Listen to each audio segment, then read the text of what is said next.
Layout వేయడం అంత easy కాదు. మీరు లక్ష్యం వేరు, ఆ లక్ష్యంలో చేరుకున్న క్రమంలో చాలా స్పీడ్ బ్రేక్లు ఎదురవుతుంటాయి. ఆ విధంగా మీకు ఎదురైన స్పీడ్ బ్రేక్లు ఏంటి? ఫస్ట్ ఏంటంటే తెలుసుకున్నది ఏంటంటే అప్రూవల్ లేఅవుట్స్ చేయాలి. అదే గ్రామ పంచాయతీ లేఅవుట్లు చేసినట్లయితే దాంట్లో మనం గ్రామ పంచాయతీలోనే ఉన్నది పంచాయతీ కాబట్టి ఎన్నో సమస్యలను అనేది ఎదుర్కోవడం జరుగుతుంది.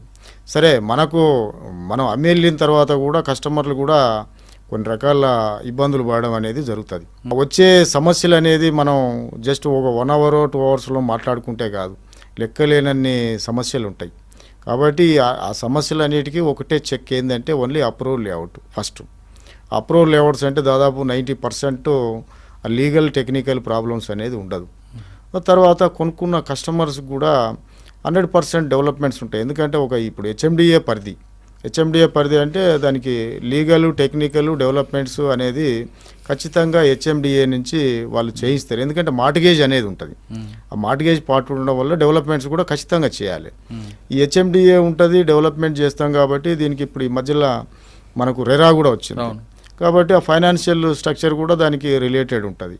ఇవన్నీ ఉన్నాయి కాబట్టి బ్యాంక్ లోన్స్ వస్తాయి.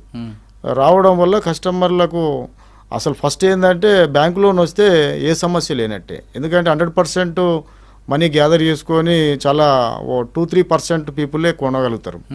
కాబట్టి రిమైనింగ్ అంతా బ్యాంక్ లోన్ మీద డిపెండ్ అవుతారు. కాబట్టి బ్యాంక్ లోన్ వచ్చిందంటే రిమైనింగ్ అన్నీ ఉన్నట్టే. అచ్చా.